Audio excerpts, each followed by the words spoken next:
Just this week, Elon Musk once again rose to become the world's richest person with a net worth in excess of $500 billion, and that is half a trillion dollars. Also, the World Bank has actually projected that there is an excess of 719 million people worldwide who are living in extreme levels of poverty. And don't get me wrong, I'm not in any way trying to actually discredit the rich for having to work so hard or delivering value and then in exchange of that value becoming wealthy subsequently. And so in this video, I'm going to share the 7 secrets that the ultra rich use to amass wealth and to compound their wealth beyond reasonable doubt. And so if you're new here, my name is Nana, and on this channel, we discuss everything personal finance and personal development. And so without further ado, we come to one of the first reasons why the ultra rich tend to multiply or compound their wealth a lot, and that is the differences in their remuneration packages. So what the ultra rich do is that they resort to share options or the ability to buy shares in a company at a discount. So for instance, as opposed to several people out there who receive a salary and they are taxed anywhere between 20 and 40%, as opposed to that, the ultra rich have the ability to buy shares in several big companies out there in the future at a discount. So for example, in the case of Tesla and Elon Musk, Tesla came out with 3 key performance indicators. One, Elon Musk should actually be able to multiply Tesla's current valuation of 1.45 trillion to around about 11.6 trillion over the next 10 years, and that is to multiply the current valuation by 8-fold. Secondly, Elon Musk should be able to sell 12 million Tesla vehicles over the next 10 years. And then lastly, Elon Musk should be able to sell 1 million Tesla robots over the next 10 years. And so if Elon is able to do all these things, or probably a chunk of that over the next 10 years, then Tesla grants him the ability to buy Tesla shares irrespective of how much it is trading at in the future. And usually, generally, those prices will be higher than the current prevailing market price of shares in the stock market. And so that is what they do, and that is how they get extremely rich. And so for instance, Tesla shares is selling around about $440 as it stands now, as at the time that I was shooting this video. In case in the future, Elon is able to do most of these things, and then Tesla shares actually rise to around about $1,000 per share, then that $600 actually becomes a capital gain to Elon Musk, in that he still reserves the right to buy those shares at a relatively cheaper rate, that is $440, even though the price of the shares in those future periods are selling at $1,000 per share. And that is how the ultra rich actually become extremely richer. And that helps them to actually get ahead of several millions of people within the economy, and then more importantly, protect their financial progress altogether. This brings us to the second silent way that the ultra rich actually compound their gains, and that is they use debt differently, in that there is a huge difference between good debt and then bad debt. What the ultra rich tend to do is that they actually go into debt in order to purchase assets that subsequently in the future rake in some form of income, be it dividend income, that is if they own any shares, or rental income if they own any rental properties or real estate. So one thing that you need to know is that there's a huge difference between debt, that is good debt, and bad debt. A bad debt, for instance, is you actually going into debt to purchase anything that might not be considered a need, or anything that doesn't have the ability or the potential to rake in any form of revenue or to bring money into your pocket easily put. And that is why you need to shy away from all these unnecessary purchases. Try as much as possible to buy assets or contribute into the stock market marginally, probably on a weekly basis, and then reserve the right to actually earn or diversify your income streams in the near future.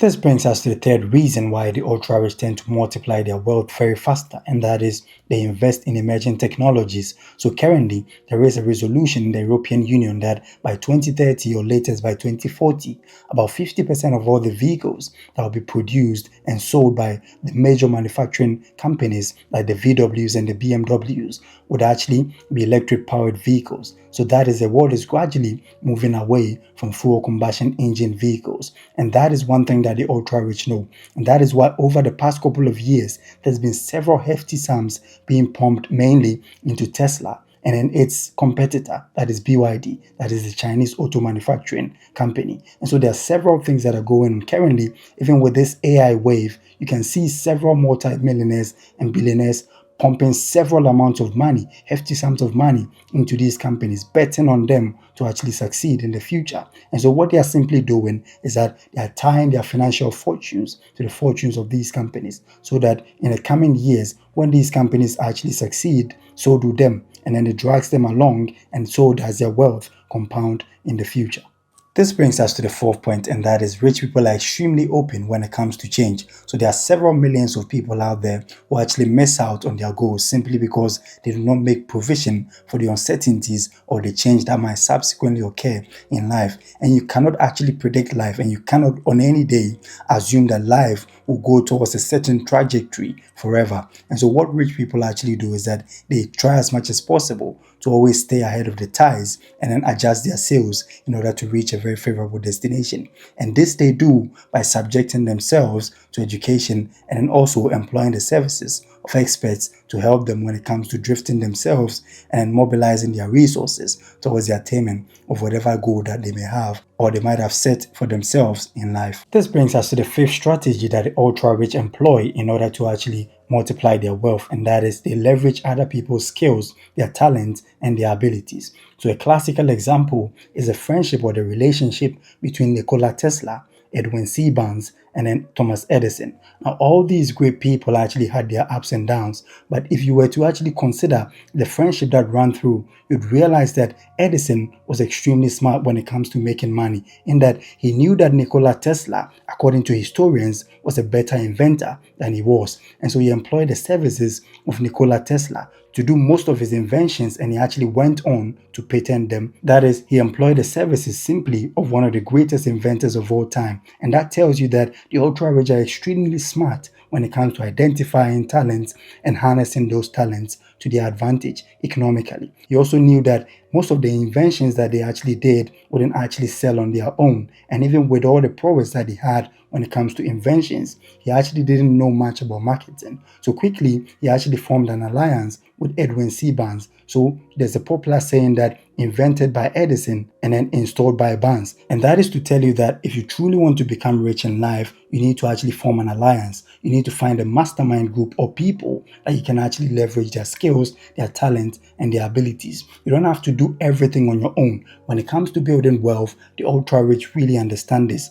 Elon Musk isn't the greatest of, an inventor or probably an engineer in Tesla or even SpaceX, but yet still he's found one of the greatest scientists, one of the greatest researchers, and one of the greatest astronauts on the planet, and he's assembled all of them into a team, building several spaceships and then launching them into space, and then even coming up with several developments around Tesla. And it tells you that the ultra rich are extremely smart when it comes to leveraging or reaching for something that might be their weakness and then making a fortune out of that. This brings us to the sixth strategy that the ultra rich tend to employ in order to multiply their wealth, and that is they actually reinvest as opposed to inflating their lifestyle. So the ultra rich people do not actually expend beyond what they actually know would cost them. And so, for instance, the best thing that you can do for yourself is to actually spend lesser than you need and then save the excess or reinvest the excess thereof at the end of the month. So if you truly wish to pursue and to become financially free, then this is one thing that you need to know, that lifestyle inflation is one of the fastest ways to actually kill your wealth and to derail yourself when it comes to pursuing and the subsequent attainment of your financial gains. Someone, for instance, like Warren Buffett, has lived in the same house since he started off as an entrepreneur. And that is to tell you that he's reinvested all the money into real estate companies out there, building several homes and then raking in several hundreds of billions of dollars worth of rental income. And that tells you that the ultra rich do not focus on, just amassing wealth and just enjoying or inflating their lifestyle. As opposed to this, they actually focus on one thing, building assets and accruing more and more assets as time goes on. And that can only be made possible if you live below your means. You actually discipline yourself to expend within your budget. This brings us to the seventh and the last strategy that the ultra rich tend to employ in order to multiply their wealth, and that is they play the long game. So there's one thing that you need to know generally about building wealth, and that is it takes time. Now, it takes so much time for you to actually pursue and finally realize those financial gains, but you need to focus and be grateful for the marginal contributions and the marginal gains that you make along the line. And so, with the consistency and the discipline, and if you're to ask every rich person out there, there's one thing that runs through all of them, one habit that all of them tend to prioritize, and that is patience and consistency. Try as much as possible to make smaller gains along the line. And then when those gains actually compound due to the law of compounding, everything will be made possible to you. And so if you found value with this video, kindly smash the like button and then consider subscribing to this channel, because I'll be shooting several videos on personal development and personal finance altogether. Thank you for spending time with us, and see you in the next video.